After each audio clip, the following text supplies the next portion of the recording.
क्या आपने कभी सोचा है, धरती पर धर्म की स्थापना करने वाले भगवान श्री राम, जो हर युग में मर्यादा पुरुषोत्तम कहलाए, वह इस दुनिया से कैसे विदा हुए? क्या उनकी मृत्यु आम इंसानों जैसी थी, या इसमें कोई दिव्य रहस्य छिपा था? वाल्मीकि रामायण और पुराण कहते हैं, श्री राम भगवान विष्णु के 7वें अवतार थे। उनका उद्देश्य था असुरों का संहार, धर्म की रक्षा और मर्यादा की स्थापना। उन्होंने रावण का वध किया, सीता माता को वापस लाए और अयोध्या में रामराज्य स्थापित हुआ। कुछ सालों तक अयोध्या स्वर्ग जैसी लगती थी, कहीं दुख कहीं भय नहीं था। लेकिन समय के साथ श्री राम के जीवन में वैराग्य गहराने लगा। सीता माता के पृथ्वी में समा जाने के बाद राम का हृदय रिक्त हो गया। एक राजा जिसने पूरी दुनिया को धर्म सिखाया, अब स्वयं भीतर से अकेला महसूस करने लगा। श्री राम के मन में अब केवल त्याग और मोक्ष का भाव शेष था। यही वह क्षण था जब उनकी दिव्य यात्रा का अंतिम अध्याय शुरू हुआ।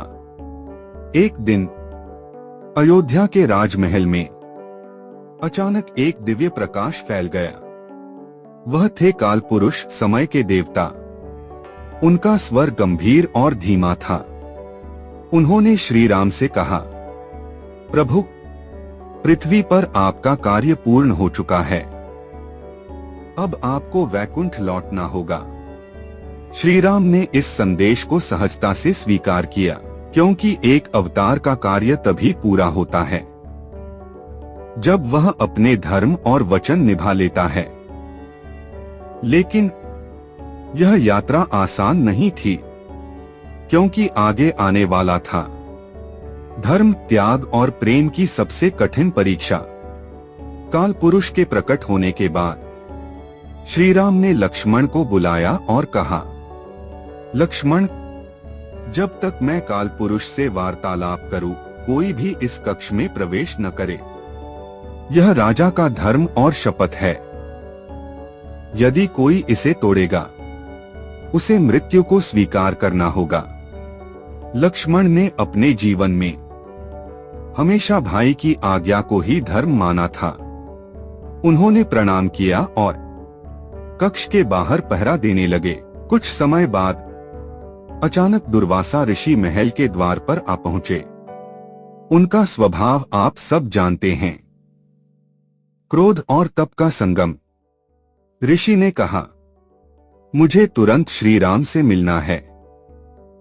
यदि नहीं मिले तो मैं अयोध्या को श्राप दे दूंगा। लक्ष्मण के सामने धर्म की सबसे कठिन परीक्षा थी। एक तरफ भाई की आज्ञा, दूसरी तरफ ऋषि का सम्मान और प्रजा की रक्षा। लक्ष्मण के हृदय में तूफान मचा हुआ था। उन्होंने मन ही मन सोचा, यदि मैं द्वार खोलूं तो मेरा अंत निश्चित है, और यदि मैं द्वार न खोलूं तो पूरी अयोध्या का विनाश हो सकता है। अंत में धर्म की रक्षा के लिए स्वयं का बलिदान चुना। लक्ष्मण ने धीरे से द्वार खोला और ऋषि को भीतर भेज दिया। दुर्वासा ऋषि अपने कार्य पूर्ण कर चले गए। लेकिन अब वह क्षण आ चुका था जिससे बचना असंभव था। श्री राम ने अपने प्रिय भाई की ओर देखा। आंखों में प्रेम और पीड़ा दोनों थे। उन्होंने धीमी आवाज में कहा, लक्ष्मण, तुमने राजा की आज्ञा तोड़ी है, और मर्यादा पुरुषोत्तम वही होता है जो धर्म के नियम को सबसे ऊपर रखे, चाहे अपने प्रियतम का बलिदान ही क्यों न करना पड़े। लक्ष्मण ने मुस्कुराकर उत्तर दिया, भैया, यही तो आपका धर्म है। मुझे कोई दुख नहीं। मैं जन्मों जन्मों तक आपका ही सेवक रहूंगा। यह कहते हुए लक्ष्मण सरयू नदी की ओर चले गए। उन्होंने जल में प्रवेश किया, आंखें बंद की और जल समाधि लेकर स्वर्ग सिधार गए। यह दृश्य देखकर अयोध्या की हवा तक रो पड़ी, क्योंकि उस दिन भाईचारे, त्याग और धर्म का ऐसा उदाहरण बना जो आज भी दुनिया में अद्वितीय है। लक्ष्मण के स्वर्ग सिधारने के बाद श्री राम का हृदय शोक और वैराग्य से भर गया। उन्होंने अयोध्या की प्रजा और भाई बंधुओं को डोट अंतिम सभा के लिए बुलाया। श्री राम ने कहा, प्रिय भाइयों और प्रजाजनों, मेरा पृथ्वी पर कार्य पूर्ण हो चुका है। अब मैं राज्य का त्याग करता हूं और मोक्ष मार्ग पर प्रस्थान कर रहा हूं। सभा में सन्नाटा और अश्रु दोनों थे। प्रजा रोती हुई कह रही थी, प्रभु हमें छोड़कर मत जाइए, आपके बिना अयोध्या कैसे रहेगी।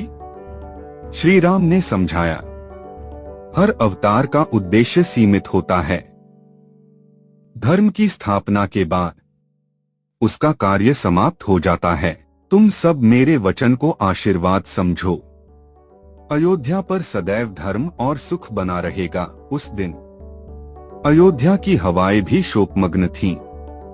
प्रजा के आंसू सरयू की धारा में जैसे बह रहे थे। अब समय था अंतिम यात्रा का। श्री राम ने पीले वस्त्र और साधु सा रूप धारण किया। अयोध्या की गलियों से धीरे धीरे सरयू नदी की ओर बढ़े। उनके साथ सैकड़ों ऋषिमुनि, भाई और प्रजा चल रही थी। हर कोई रो रहा था, लेकिन यह भी समझ रहा था कि यह दृश्य धर्म और मोक्ष का अद्वितीय उदाहरण है। सरयू तट पर पहुंचकर श्री राम ने प्रजा को अंतिम बार देखा। उन्होंने हाथ जोड़कर कहा, तुम सबको आशीर्वाद, हमेशा धर्म के मार्ग पर चलना, यही मेरी सबसे बड़ी स्मृति होगी। फिर श्री राम सरयू नदी के शीतल जल में उतरे। धीरे धीरे जल कमर तक पहुंचा, फिर सीने तक और अंत में जल ने मर्यादा पुरुषोत्तम को अपने भीतर समा लिया। उस क्षण संपूर्ण अयोध्या में रहस्यमय शांति छा गई। जैसे ही श्री राम ने जल समाधि ली, उनका विष्णु स्वरूप प्रकट हुआ। देवताओं ने आकाश से पुष्प बरसाए, विष्णु लोक के द्वार खुले और भगवान श्री राम का वैकुंठ में स्वागत हुआ। वाल्मीकि रामायण और पद्म पुराण बताते हैं, जल समाधि के माध्यम से अवतार का समापन होता है, क्योंकि विष्णु का मार्ग जल और अनंत शांति से जुड़ा है। उस दिन सिर्फ अयोध्या ही नहीं, पूरा ब्रह्मांड राम नाम में विलीन हो गया। श्री राम की जल समाधि हमें यह सिखाती है, धर्म और वचन सबसे बड़े हैं। जीवन में त्याग, प्रेम और मर्यादा ही अमर होते हैं। आज भी जब सरयू नदी की लहरें बहती हैं, तो लगता है जैसे वो मर्यादा पुरुषोत्तम की स्मृति सुना रही हो। अगर इस कथा ने आपके हृदय में श्रद्धा और भक्ति जगाई है, तो इस वीडियो को लाइक और शेयर करें, ताकि श्री राम का यह दिव्य संदेश हर घर तक पहुंच सके। और हर दिन नई भक्ति कथा जानने के लिए हमारे चैनल भक्ति के रहस्य 123 को अभी सब्सक्राइब करें।